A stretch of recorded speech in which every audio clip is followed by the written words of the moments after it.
우리가 간절히 원하지만 사실 모두 유익한 것은 아닙니다. 우리가 원하는 것이 있는데 그것도 간절하게 원하죠. 하지만 그것이 모두가 다 유익한 것은 아닐 수 있다는 겁니다. 특별히 아이들은 호기심이 많을 때가 있어요. 어렸을 때 보면 호기심이 많아서 불에 손이 갑니다. 이 호기심 때문인 거죠. 심지어 독사구리를 할지라도 아이들은 손을 넣죠. 얼마나 위험한지 모르기 때문입니다. 그러니까 우리는 알잖아요. 불을 만지면 만질 수도 없을 뿐더러 크게 상함을 입죠. 독사구리에 손을 넣었다가는 이거 큰일 날 일이죠. 그러나 아이들은 얼마나 위험한지 모르기 때문에 그렇게 합니다. 부모님이라면 그것을 보았다면 속히 말리는 것이 정답일 것입니다. 우리는 그 시기를 다 지났을 텐데요. 다 지나셨죠? 예, 그 시기를 이미 다 지났을 텐데, 그런데 지금 우리가 원하는 것이 유익한지 아니면 아닌지를 잘 아십니까? 우리가 기대하고 원하는 것이 있는데 그것이 우리에게 정말 유익할지 유익하지 않을지 아시나요? 유아기의 시절은 다 보냈지만 우리는 여전히 이것이 나에게 유익할지 유익하지 않을지에 대해서는 잘 모르는 그런 사람인 것 같습니다. 사람도 일도 삶의 길도 신중히 선택합니다. 굉장히 중요하지 않습니까? 사람은 어떠한 사람을 만날 것이고 또 어떠한 일을 어떻게 선택하고 나아갈지 우리의 삶의 걸음에 대해서도 신중하게 선택하고 또 좋은 것을 기대하지만 그렇지 않은 결과를 가져오는 일들도 참 많은 것을 보게 되는데요. 우리에게 필요하고 유익한 지식은 무엇일지 오늘 말씀의 주제입니다. 우리에게 필요하고 유익한 것은 무엇인지에 대해서 함께 생각해 보려고 합니다. 우리는 지금 마태복음을 묵상하고 있는데요. 묵상집이 많이 남았습니다. 이제 11월이잖아요. 며칠 안 남았지만 12월 한 달을 또 걸어가야 되는데 뒤에 묵상집 넉넉하게 가져가셔서 이렇게 함께 우리 묵상하는데 따라오시면 좋을 것 같아요. 우리가 마태복음을 지금 묵상하고 있는데 마태복음 전반부에는 산상수훈의 말씀이 5장, 6장, 7장 기록되어 있고요. 산상수훈 이후에 10가지 기적에 대해서 이적에 대한 내용들이 쭉 나오고 그 이후에 예수님이 제자를 부르시고 또 제자들을 파송하는 그런 장면이 이어지고 있습니다. 이러한 예수님의 사역에 대한 사람들의 반응이 나타나기 시작했는데요. 오늘 본문이 마태복음 전반에 있었던 예수님의 사역에 대한 사람들의 반응을 기록해 주고 있는 말씀이에요. 말하자면 예수님 사역의 중간 평가 부분이라고 말할 수 있는 부분입니다. 사람들의 반응이 어떠했을까요? 예수님은 사역하셨고 그 중간 평가를 받고 있는데 사람들의 반응이 어떠했을까요? 열광했을까요? 무관심했을까요? 반대했을까요? 이것을 한마디로 보여주는 본문이 20절의 말씀입니다. 예수께서 권능을 가장 많이 행하신 고을들이 회개하지 아니하므로 그때에 책망하시되 기적을 행했습니다. 말씀을 직접 가르쳤습니다. 여러 도시들, 마을들을 다니면서 예수께서 말씀을 가르쳤고 기적을 보여주셨습니다. 하지만 회개하지 아니하였다. 생각해 보세요. 예수님의 말씀을 직접 들었어요. 우리는 한 번만 들었으면 좋겠다라는 이 마음이 평생 있지 않습니까? 예수님 음성 한 번만 들려주세요. 한 번만 보여주세요. 이 마음이 있는데 이 도시의 사람들은 예수님의 말씀을 직접 들었고 그 행하신 놀라신 일을 다 보았는데 어떻게 믿지 않을 수 있을까요? 정말 그게 가능할까요? 그런데 직접 듣고 보면 굳게 서고 더 잘 믿을 것 같아도 그렇지 않다는 거예요. 우리가 한 번만 보고 한 번만 들려주십시오. 그렇게 간절히 기도했는데 곰곰이 다시 생각해 보면 듣고 보면 굳게 서고 흔들리지 않을 것 같아도 그렇지 않다는 겁니다. 막상 보고 들어도 믿음으로 반응하지 않을 뿐더러 오히려 강팍하여지더라. 그 대표적인 인물이 애굽 왕 바로였죠. 애굽의 바로입니다.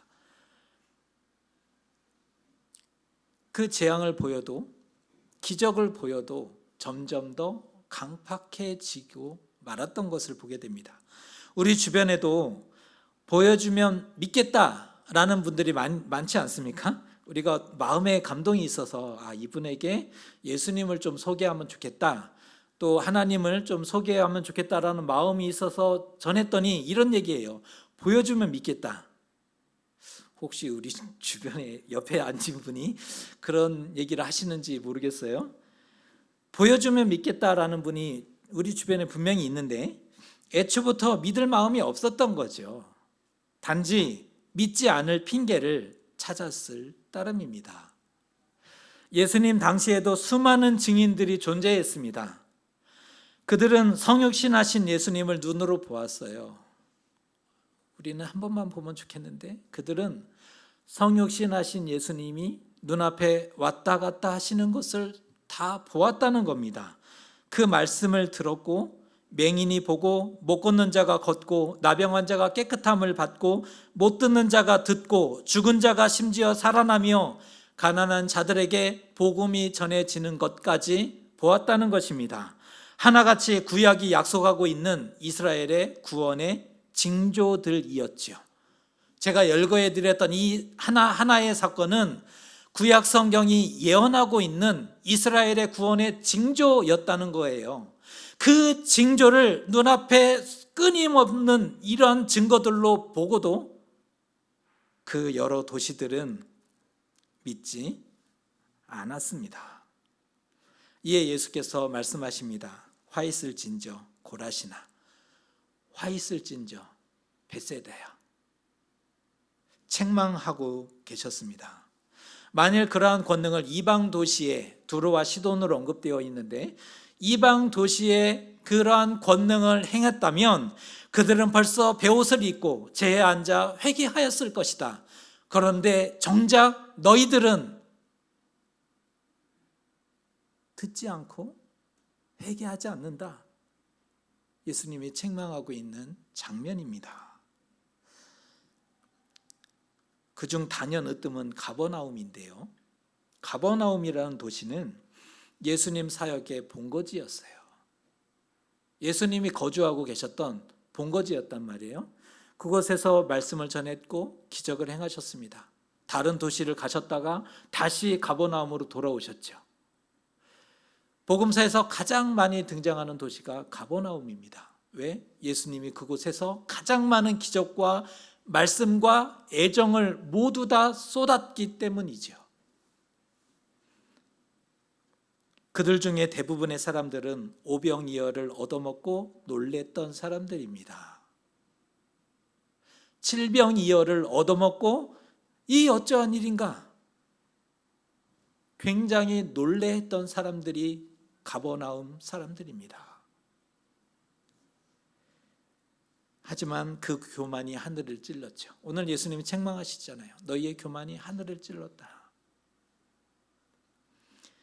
크게 놀라기는 했지만 믿지 않았다는 얘기예요. 말씀이 들려졌지만 회개하지 않았습니다. 만일 소돔에 그러한 권능을 행했다면 소돔이 오늘까지 존재했으리라. 그렇게 예를 들잖아요. 이러한 권능을 소돔에 행했다면 소돔은 멸망받지 않고 오늘날 존재했을 것이다. 심판날에 가버나움은 소돔보다 더 큰 심판을 당할 것이 분명합니다. 더 많은 가르침과 은혜와 능력을 받은 자는 더 엄격한 심판 앞에 서게 됩니다. 하나님의 더 큰 은혜를 받으셨습니까? 남들에게 없는 은사가 하나님이 나에게만 주셨습니까? 더 큰 것을 받았다는 것은, 더 큰 것을 보았다는 것은 나중에 더 큰 책임을 물을 수 있다는 것입니다. 그만한 책임과 의무가 주어졌으나 받은 만큼도 감당하지 못한다면 어떻게 예수님 앞에 설 수 있겠습니까? 그러면 우리는 어떻게 하면 좋을까? 이 고민이잖아요. 그러면 우리는 어떻게 하면 좋을까? 오늘 예수님의 기도를 통해서 힌트를 발견할 수가 있는데요. 오늘 27절의 말씀을 우리가 같이 한번 읽어보겠습니다. 시작. 내 아버지께서 모든 것을 내게 주셨으니 아버지 외에는 아들을 아는 자가 없고 아들과 또 아들의 소원대로 계시를 받는 자 외에는 아버지를 아는 자가 없느니라. 예수님은 사역의 중간평가의 결과, 그 성적표를 받아들고 마음이 굉장히 안 좋으셨어요. 기대한 만큼 결과가 안 나왔다는 거죠. 중간평가는 너무나 많이 아팠습니다. 그 허탈한 마음과 상한 마음을 하나님 앞에 기도로 승화시키고 있으신데요. 바로 이 장면에서 중요한 비밀을 우리에게 전달해주고 있다는 것입니다. 이 장면에서 예수님은 하나님을 아버지라고 부르고 있어요. 하나님과 자신을 아버지와 아들의 관계로 표현하고 있습니다. 당연히 아버지라면 아들을 모를 리가 없죠. 너는 누구니? 그러지는 않을 거예요. 아들은 아버지를 당연히 아는 거죠. 내 아버지, 내 아빠. 서로가 잘 알고 깊이 안다. 아버지와 아들은 서로가 깊이 알고 서로 깊은 생명의 관계에 놓여 있는 거예요. 아버지가 아프면 아들도 당연히 아프죠. 아들이 아프면 더욱 아픈 것은 아버지일 거예요. 부모님 마음인 거잖아요. 그것은. 중요한 것은 지식적인 알미 아니라 인격적, 관계적 알을 강조하고 있는 대목입니다. 사실 이러한 장면은 앞에 하나의 사건에서 이미 언급된 바가 있습니다. 예수께서 세례를 받으시고 물에서 올라오실 때의 일인데요. 하늘이 갈려졌고 성령의 비둘기같이 예수님 위에 임하셨지 않습니까? 그때 하늘로부터 이러한 소리가 있었습니다. 너는 내 사랑하는 아들이라 내가 너를 기뻐하노라. 이러한 소리가 들려졌죠. 예수님은 하나님을 아버지로 만났어요. 각별한 관계와 사귐 가운데 들어가셨다는 겁니다. 예수님이 하나님을 하나님으로 만난 것이 아니라 하나님을 아버지로 만났고 각별한 관계로 또 인격적인 사귐 안으로 들어갔다. 이것이 굉장히 중요한 표현인데요. 이것이 예수님께 있었던 인격적인 지식입니다. 예수님의 자의식을 분명히 하게 했고 그 지식은 나는 누구인가? 이 예수님의 자의식을 더욱더 분명히 만들었고 그 사명을 감당케 만들었어요. 그리고 심지어는 십자가, 죽을 줄 알면서도 담담히 그 걸음을 끝까지 가도록 만들었던 것이 예수님 안에 있었던 이 인격적인 지식입니다. 인격적인 지식은 자신을 살리고 사람들을 살리고 세상을 살립니다. 이 인격적인 지식이 자신을 살려요. 우리 자신을 살리고 이웃을 살리고 세상을 살리는 것입니다. 우리에게 필요한 지식은 예수님께서 가지셨던 그 살리고 힘을 주고 위로하는 지식입니다. 우리가 가져야 할 지식은 그 살리고 힘을 주고 또 위로하는 지식이라는 거예요. 우리 자신 살아야 되지 않습니까? 우리의 이웃 살려야 되지 않습니까? 우리가 살아가는 이 세상 구원해야 되지 않겠습니까? 하지만 우리는 지금까지 지식은 있었어요. 지식은 있었으나 그 지식으로 누군가를 찌르기를 잘했고 누군가를 아프게 만들었고 그 지식으로 사람을 정죄하고 판단하기를 너무나 잘했죠. 어설픈 지식을 가지고 있었기 때문입니다. 사실은 제대로 가진 게 아니에요. 제대로 가졌다면 살렸을 것이고 제대로 가졌다면 누군가에게 위로와 힘이 되었을 텐데 우리가 가진 지식은 누군가를 찔렀어요. 누군가를 아프게 했고 오히려 실족하고 상처 주고 무너지게 만들었습니다.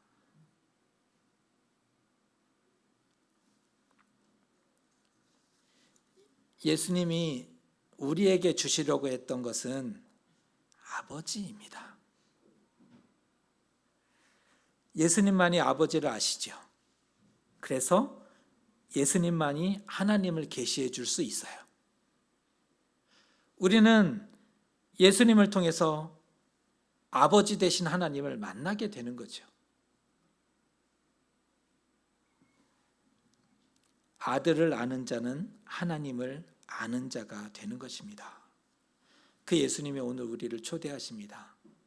그 말씀이 초대의 말씀이 28절입니다. 수고하고 무거운 짐진 자들아 다 내게로 오라 내가 너희를 쉬게 하리라. 이 말씀에 깊이 빠져보시면 좋을 것 같아요. 수고하고 무거운 짐진 자들아 다 내게로 오라 내가 너희를 쉬게 하리라. 예수님께 가는 것은 예수님의 멍에를 매는 것입니다. 예수님께 간다는 것은 예수님의 멍에를 매는 것과 같은 의미이죠. 그런데 이 말씀은 참 어려워요. 어렵다기보다도 마음이 무거워집니다. 왜냐하면 지치고 상한 우리가 너무나 힘들어서 예수님을 찾았고 예수님을 의지하고자 했는데 왜 예수님을 찾았습니까? 너무나 마음이 괴롭고 힘들어서 사는 것이 고되고 힘겨워서 예수님을 찾았고 의지하고자 했는데 오히려 예수님은 멍에를 매라 라고 말씀하시니 이게 대체 무슨 의미입니까? 자유와 평안을 기대했어요. 예수님께 가서 이제는 쉬고 자유하고 평안하기를 기대했어요. 그런데 오히려 예수님은 구속과 억압을 말씀하고 있는 것 같아요. 멍에를 매라니까.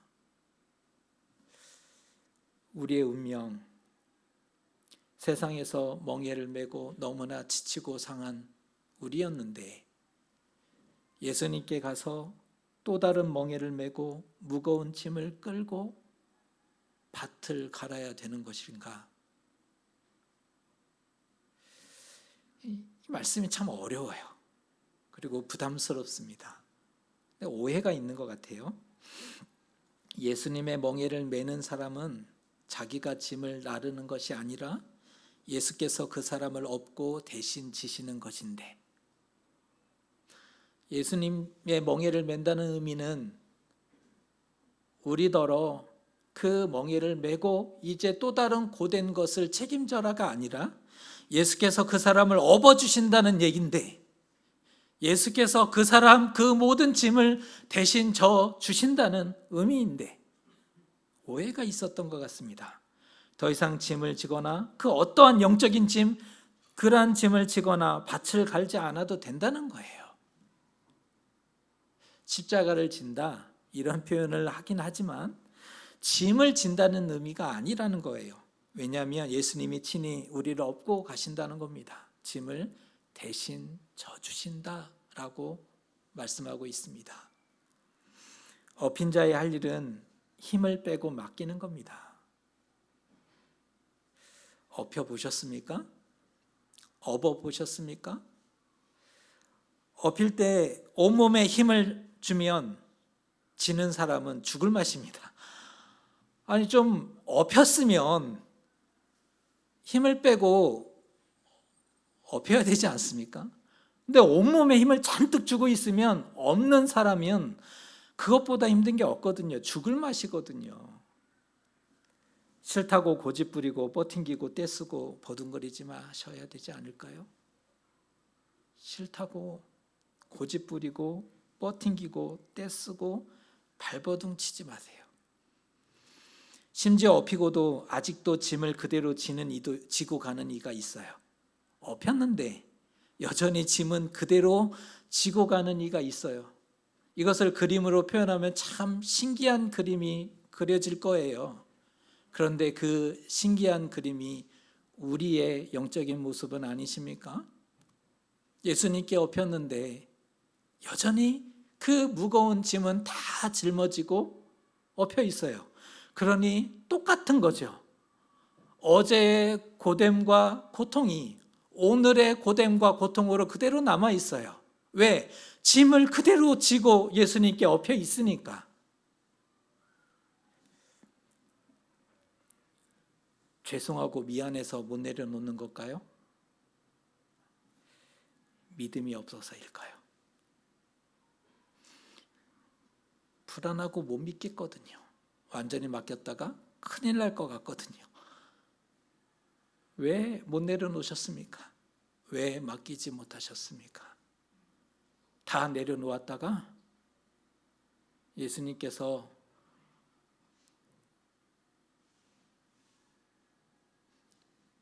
선교사로 나가라. 그건 아닌데. 왜 못 내려놓으셨습니까? 믿지 못했기 때문이죠. 다 맡길 수 없었기 때문입니다. 그동안 우리가 하려 하니 우리가 하려 했다는 거예요. 우리가 하려 하니까 몸에 힘이 많이 들어갔죠. 가뜩이나 짐은 무겁지 삶의 짐이 오죽 무겁습니까? 가뜩이나 짐은 무거운데 힘은 힘대로 들어갔어요. 그러니 스스로 얼마나 힘듭니까? 가뜩이나 무거운 짐을 지었고 그런데 온몸의 힘까지 다 들어갔으니 그 당사자는 얼마나 힘들겠습니까? 예수님은 또 얼마나 힘드실까요? 잘하려고 했는데 꼬이고 모든 것이 엉망이 되고만 그러한 모습을 보게 됩니다. 제발 힘을 빼고 믿고 맡길 수는 없는가? 힘 좀 빼고 믿고 맡길 수 없겠는가? 예수님은 기꺼이 우리 짐을 다 짊어지실 겁니다. 삶의 걸음 인도해 주실 거예요. 그 예수님께 믿고 맡길 수는 없겠는가? 지금까지는 우리가 하려다 보니까 힘도 많이 들어갔고 또 짐도 내려놓지 못해 안절부절 영혼의 땀을 흘리기까지 그렇게 살아왔지 않습니까? 예수님께 좀 내어놓고 믿고 맡길 수 없겠는가? 예수님은 하나님을 아버지라 부르셨고 인격적인 만남과 사귐 가운데 들어가셨습니다. 이것이 예수님이 우리에게 주시고자 하셨던 인격적인 지식입니다. 예수께서 우리에게 무엇을 주시고자 하셨는가? 하나님을 아버지로 만나게 하는 것, 그리고 그 하나님과 인격적인 만남과 사귐 가운데 깊이 들어가게 하는 것, 그것이 있어야 우리의 삶을 인내할 수 있고 우리의 삶을 믿음의 삶을 살아낼 수 있고 또 구원에 이르게 되는 것입니다. 우리는 하나님을 하나님으로 만나고 계십니까? 아버지로 만나고 있습니까? 하나님을 아버지로 만나는 것과 하나님을 하나님으로 만나는 것은 너무나 많은 차이가 있어요. 하나님을 하나님으로 만난 많은 이들을 보았습니다. 그들은 여전히 율법의 하나님에 갇혀서 그 모든 무거움과 답답함과 어떻게 사람이 율법을 다 지켜낼 수가 있어요? 늘 책망받는 그런 하나님만 만나게 되니 마음에 따뜻함이 없는 거예요. 어떤 죄에 대해서 혼날 것만 생각나는 거예요. 왜? 하나님으로 만나왔으니까. 그렇게 배웠고 그렇게 알고 있으니까. 그런데 하나님을 아버지로 만나는 사람은 다릅니다. 아버지예요. 아빠라는 거예요. 아빠로 만날 때 내 속에 있는 가장 낮은 모습까지 열어놓을 수 있어요. 왜? 아빠잖아요. 아빠로 만나는 사람은 내 안에 죄와 허물이 가득할지라도 그것을 그대로 고백할 수 있습니다. 왜?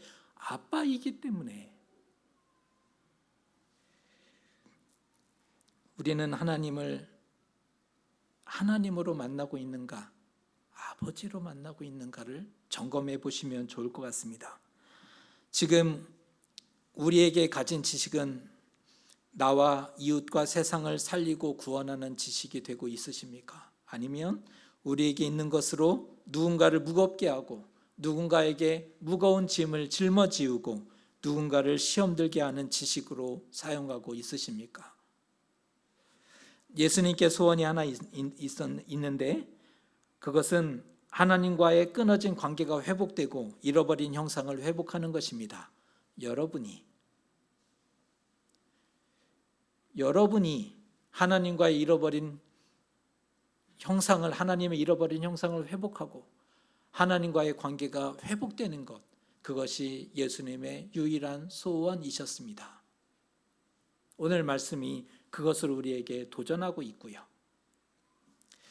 기적과 권능에 대한 지식을 가지면 사람들이 참 많이 부러워합니다. 그것을 얘기하면 참 사람들이 얼마나 좋아하는지 모릅니다. 심지어 어떤 사람은 제자가 되겠노라며 추종하고 따르는 사람도 나타납니다. 왜? 기적을 보았고 기적을 행하는 사람이기 때문에. 그것만 있어도 교회 생활하기엔 너무나 쉽고 편합니다. 사람들이 다 인정하거든요. 믿음 좋다고. 누구는 하나도 보고 들은 게 없는데 그 많은 것을 보고 듣고 함께 했으니 그 자체로 얼마나 대단한 것입니까? 가만히 보면 그것은 은혜죠. 하나님이 주신 특별한 사랑이고 은혜인 것이 분명합니다. 그러나 제 아무리 보고 듣고 아는 것이 많을지라도 정작 믿지 않으면, 정작 그것을 믿지 않는다면 그 많은 기적과 지식은 아무 유익이 되지 못하는 것입니다. 기적을 보고도 믿지 않는 이가 훨씬 많았습니다. 예수님의 말씀을 듣고도 믿지 않는 사람들이 훨씬 많았습니다. 성육신하신 예수님의 눈앞에 왔다 갔다 하셔도 더 대부분의 사람들은 믿지 않았습니다. 은혜를 걷어차 버린 거죠. 나는 아니라 다들 나는 안 그런 줄 압니다. 나는 아니라.